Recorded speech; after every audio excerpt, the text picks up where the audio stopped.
Hello everyone. Welcome to the Lightning Ball channel. If you haven't yet subscribed to my channel, please do so and activate the notification bell. Your support fuels my continued efforts. In our previous episode, Milim and Feldway launched a second round of assault on the Divine Tree, plunging Sarian into utter despair. At a critical moment, the hero Chloe arrived just in time, bringing a glimmer of hope to the battlefield. In this episode, we will witness the battle between Chloe and Milim, showcasing Chloe's unique fighting techniques. Our storm dragon Veldora would also arrive at the battlefield, only to find that his much-anticipated grand entrance would not be quite as impactful as he had imagined. Meanwhile, Feldway's plan will also be revealed. So, let's get started. The reason Chloe arrived at the battlefield just in time was actually because of Gaia. Inside a waiting room near the Labyrinth Command Center, Gaia had undergone a sudden and mysterious change, one that only Chloe, still resting and recovering, was able to perceive. Trusting her instincts, Chloe deduced that something had happened to Milim, who shared a deep bond with Gaia. This also meant that Rimura-sensei, who was battling Milim, could be in danger. Without wasting time worrying about Vega and the others attacking the labyrinth, Chloe followed Gaia and rushed towards Sarian. With hero Chloe's arrival at the crucial moment, the trio that had been struggling against Milim finally breathed a sigh of relief.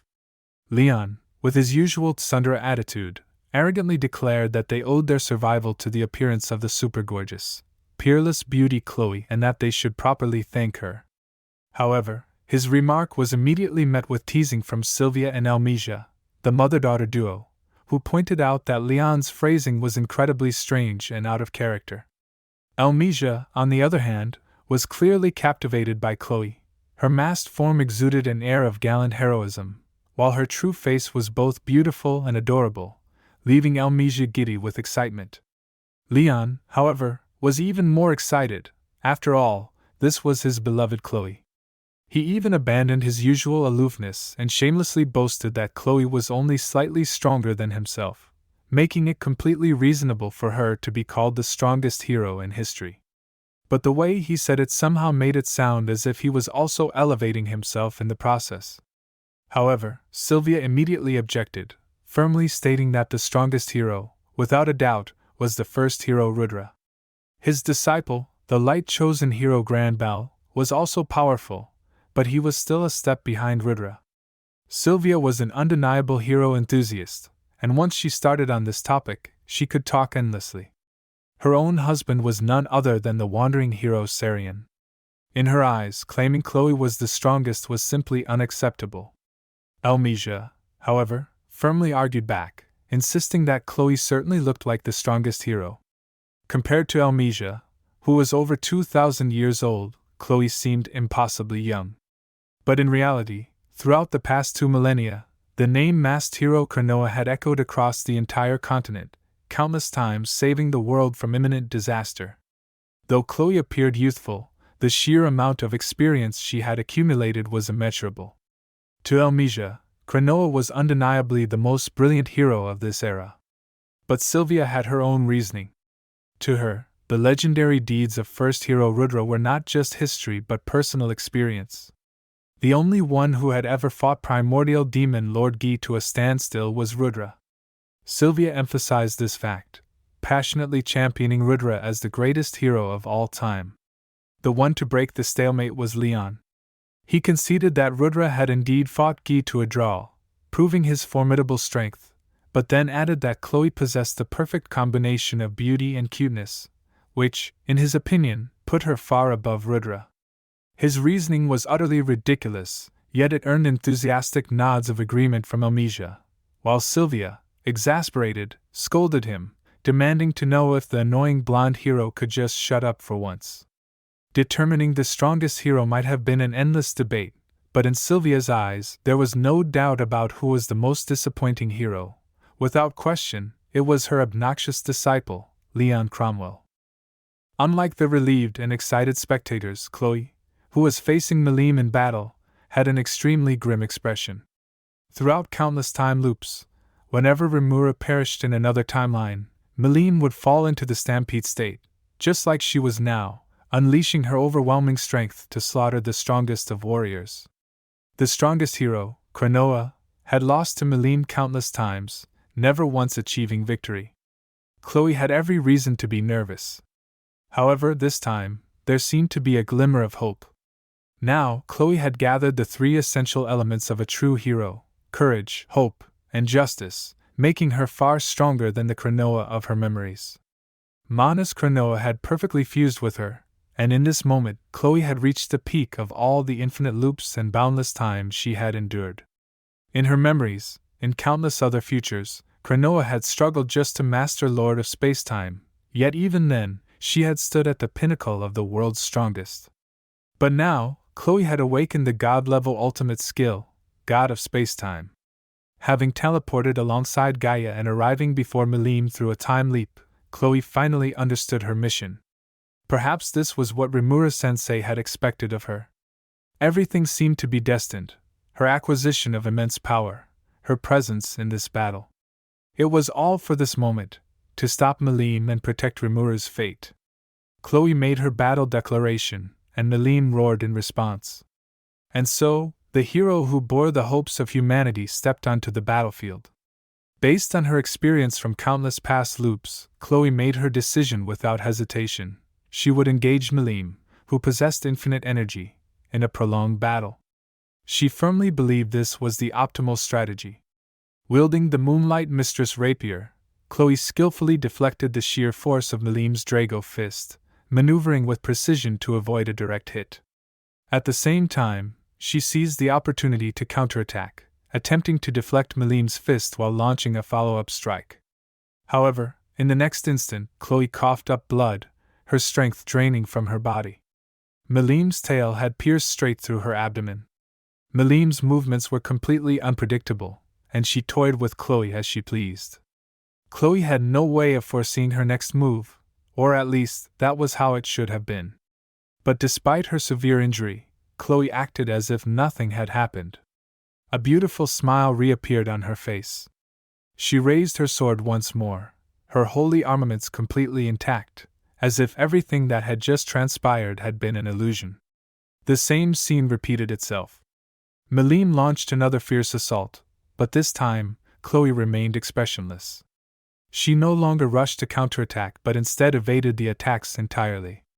Drago fist and Milim's tail strikes brushed past her, missing by the slimmest margins. Her movements were flawless, precise, the most optimal response to every attack. The essence of Chloe's ultimate skill, God of Space-Time, was akin to having infinite save points in a game. Every time she experienced something, she could send her consciousness back into her past self, allowing her to relive and recall future events, making decisions based on her experiences yet to come. Against an opponent where even the slightest mistake meant instant death, Chloe was the perfect counter. Moreover, the most terrifying aspect of God of Space-Time was that in the present timeline, its energy consumption was nearly zero, because the energy was always expended in the future, when a later version of Chloe activated the ability to send her consciousness back in time. This was precisely why Chloe had chosen to prolong the fight, to maximize this unique advantage. However, Chloe also understood that she had no means of defeating Milim. The best course of action was to suppress Milim, and render her incapable of fighting. Meanwhile, Elmesia, watching from the sidelines, was completely enthralled by Chloe's flawless combat technique. Her movements were as elegant as a dance, without a single wasted motion. It was as if she could see through everything, effortlessly steering the battle along its destined course. The sheer concentration and battle awareness she demonstrated left everyone in awe. In that moment, Chloe once again maneuvered Milim into a trap, dodging with a sidestep at the perfect moment, causing Milim to crash head into a magic bullet fired from the battle between Feldway and Zelario. Such exquisite precision, such overwhelming focus, and such audacious tactics.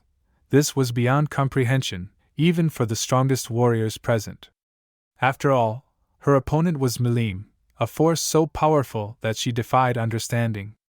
But even though Chloe had the advantage of future knowledge, she remained extremely cautious. In reality, she had already suffered multiple near-fatal mistakes, sustaining serious injuries. Chloe could not help but acknowledge Milim's strength. Compared to her, even Guy seemed easier to handle. Against Guy, she could at least rely on technique and psychological warfare to gain the upper hand. But against Milim, whose sheer destructive force and intuitive combat style transcended reason, Chloe had no means of defeating her outright. In truth, Chloe was not Rimuru. Once she determined that a particular course of action was the best choice, she executed it with cold, merciless precision. Thus, Chloe had, in past loops, attempted to eliminate Milim. However, this had led to the worst possible outcomes. Milim was completely unaffected by any of Chloe's most powerful techniques. Chloe's strongest mental-type magic, Hypnos, had no effect. The ultimate attacking technique, Absolute End, failed to break through Milim's invisible barrier. Infinite Prison couldn't contain her at all. Even Reverse Fate, which had once thrown Manus Michael into confusion, failed to restore Milim's sanity. Against Milim, one truth had become painfully clear: unless the root cause of her rampage was resolved, there was no path to victory. And so, as a last resort, Chloe had once used her most powerful time-based suppression technique, Fatal Lost. This ability accelerated the target's time flow, pushing them toward the inevitable end of time itself, an ultimate technique that no living being could withstand. However, rather than weakening Milim, it had only caused her to accumulate even more power, ultimately leading to the destruction of the world. That mistake was etched deeply into Chloe's memory. She could never allow herself to make the same error again. The situation continued to deteriorate. Milim's attacks occasionally triggered Drago Nova outright, and if left unchecked, the divine tree would be destroyed, bringing catastrophic devastation to the land below. To prevent such a disaster, even at great cost, Chloe had no choice but to take risks. Despite always making the best possible choices, the damage she sustained was still far greater than what Milim suffered. Yes, Milim remained completely unscathed, her strength seemingly infinite. There was no doubt that Chloe stood at the pinnacle of this world's power. She could stand on equal footing even with Rudra or Gi. Her numerous secret arts were unparalleled in might. Yet despite all this, Milim was still an existence beyond comprehension for Chloe. The mental pressure Milim exerted was endless. Because Chloe could see the future, it felt as though there was no end to this suffering. However, at the most crucial moment, reinforcements arrived, none other than the self-proclaimed savior, Storm Dragon Veldora, who came flying in at ultra-supersonic speed. Without wasting a second, Chloe issued a direct order, instructing Veldora to engage Milim head-on immediately. Veldora nearly burst into tears. Not only was there no grand, heroic entrance, he didn't even have a chance to say hello before being forcibly placed under Chloe's command. But at the very least, Chloe now had a brief moment to catch her breath. Although Veldora's fate was pitiful, it was also inevitable. He had imagined himself as the heroic savior, yet reality offered no grand entrance, no warm welcome, not even a hint of gratitude, only Milim's ruthless barrage of attacks. On the other side of the battlefield, Zelario was also being pushed back, but his predicament was nowhere near as miserable as Veldora's. And at that very moment, Chloe issued her next command, to her dear big brother, Leon. Without unnecessary words, Chloe ordered Leon, who had recovered somewhat, to assist Zelario immediately.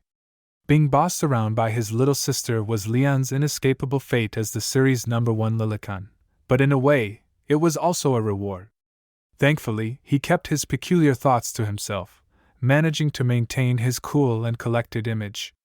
Elmesia, having been moved by Chloe's commanding presence, proactively joined the fight against Feldway as support. Using Lord of Heavenly Wind, Elmesia provided Leon with a stable foothold in the air, essentially recreating a ground battlefield midair, which was crucial for someone like Leon, whose expertise lay in swordsmanship. Of course, Leon wasn't the only one benefiting. Zelario also received a substantial boost, his morale surging. Meanwhile, Sylvia was anything but idle. Having been powerless to save her daughter during Elmesia's moment of crisis, she was filled with deep regret. Now, she was on high alert, ready to intervene at a moment's notice if any of her allies found themselves in danger. Sylvia's Lord of Thunderstorm granted her near-instantaneous speed through its authority lightning speed, but this ability had a prerequisite. Just like how lightning requires ionized air to conduct electricity, she needed to prepare her energy in advance. With this in mind, Sylvia clarified her role. She would stay ready and execute rapid emergency rescues when the time came. Thanks to all these adjustments, Zelario now had significant support, lightening both his physical and psychological burdens. For the first time, the tide of battle seemed to be shifting in their favor. However, Veldora wasn't so lucky. Without any explanations or preparation, he had been thrown straight into battle, and any mistake he made was met with Chloe's sharp reprimands. Due to his traumatic experiences with his two terrifying elder sisters, Veldora had developed a deep-seated fear of strong women. Thus, he simply couldn't defy Chloe and had no choice but to let her control him as she pleased. For example, when Veldora instinctively tried to match Milim's punch with sheer force, attempting a contest of strength, he was immediately scolded by Chloe. Though he was on the verge of breaking down internally, there was no denying that Chloe's commands were incredibly precise. With her future memories, Chloe always knew the correct response, and for Veldora, this was the only way to ensure his combat approach aligned with what was necessary. Moreover, Chloe had already identified a critical trait of Milim's Stempede state. Her magical energy and power continued to escalate the angrier she became, seemingly possessing an infinite growth factor. Naturally, we all knew this was the effect of Milim's Magicule breeder reactor. Chloe understood the only viable countermeasure: to keep Milim's rage under control, preventing her from growing even stronger. Taking a risk, Chloe briefly explained to Veldora the reasoning behind her commands. Veldora had no choice but to accept it, resigning himself to being treated like a mere workhorse, relentlessly driven forward at Chloe's command. Lastly, let's shift our focus to Feldway. As readers, we fully understand that Zelario is no match for Feldway's overwhelming power. In fact, Zelario himself also knew he had no chance of victory, but he remained confident in his superior battle tactics. However, as soon as their battle commenced, Zelario noticed something was off. Feldway effortlessly countered every one of his attacks, showing no openings whatsoever. To neutralize Zelario's sword techniques, raw power and speed alone were insufficient. It also required considerable skill and mastery. Yet Zelario had never heard of Feldway undergoing any kind of swordsmanship training, nor did he possess any frontline combat experience. This situation was completely beyond Zelario's understanding. That's right, Feldway was never a warrior, nor did he ever have any interest in combat techniques. He attempted to be cryptic about it, but Zelario knew Feldway too well. Such deception wouldn't fool him. Realizing that he couldn't keep up the act, Feldway casually admitted he had an ace up his sleeve before launching his attack. What Zelario witnessed next left him in shock. The swordsmanship Feldway used was Leon's signature style. That's right, through Lord of Justice, Feldway had access to the emotions, thoughts, experiences, and skills of those he controlled. As a result, he had completely mastered Leon's techniques. For a warrior like Zelario, this was unacceptable. The knowledge he had painstakingly acquired, the experience he had gained through countless battles, and the skills he had honed over the years had all been stolen without him even realizing it. No one could accept such a reality. But this was the undeniable truth. Not only could Feldway use Leon's swordsmanship, but he had also mastered Zelario's techniques, and with his superior power, he effortlessly sent Zelario flying. What frustrated Zelario even more was Feldway's absolute self-righteousness. In his mind, there was nothing wrong with copying and stealing techniques. He believed that skills were meant to be observed and taken. He felt no shame in this. Zelario viewed Feldway's actions as utterly despicable, but from a purely strategic perspective, he had no way to argue against their effectiveness. To Zelario, the inheritance of skills was about more than just techniques. It was about the bonds, beliefs, and responsibilities shared between masters and disciples, between warriors and their comrades. He had personally trained his subordinates, and his friendship with Leon was forged through mutual respect for each other's swordsmanship. Feldway would never understand this. he only valued efficiency, never caring about the true meaning of martial arts. Because of this, one thing was clear: Zelario and Feldway could never see eye to eye, nor could they ever coexist. Of course, Zelario also fully realized that if Feldway had completely mastered his techniques, then from the very beginning, Feldway had known Zelario had no chance of winning. But then, why hadn't Feldway finished him off quickly? Zelario concluded that Feldway wasn't just toying with him, there had to be something he was hiding. Indeed, Feldway hadn't outright lied to Zelario, but he also hadn't revealed everything. The reason was simple: Feldway had to focus the vast majority of his attention on maintaining his control over Milim. This was evident in the fact that despite Veldora, his long-awaited prey, appearing on the battlefield, Feldway didn't even attempt to seize Veldora's dragon factor. Instead, he chose to ignore him entirely, even though he was confident he could win. Regardless of Chloe's presence, now that Veldora had joined the fight, Feldway needed to ensure that Milim's control remained absolute. He had to reinforce his hold over her at all times, leaving him no room to deal with Zelario and the others. This was why Feldway appeared so composed. He was deliberately trying to instill despair in his enemies. But Zelario remained undeterred. Still, Feldway was extremely cautious. While Leon, Elmesia, and the others weren't strong enough to harm him significantly, he couldn't allow his focus to waver. At the very least, he needed to ensure his control over Milim remained unshaken, at least until the divine tree was destroyed. That's right, Feldway's goal was simple: to destroy the divine tree. The only thing capable of completely annihilating it was Milim's Drago Nova. When Feldway realized that the Heaven Tower could withstand Drago Nova, he immediately understood that unless he could destroy the divine tree, he would never be able to bring down the Heaven Tower. If the divine tree fell, the world itself would collapse, allowing evil god Evarage to erase everything in existence. Because of this, at this crucial moment, Feldway could not afford to lose control over Milim.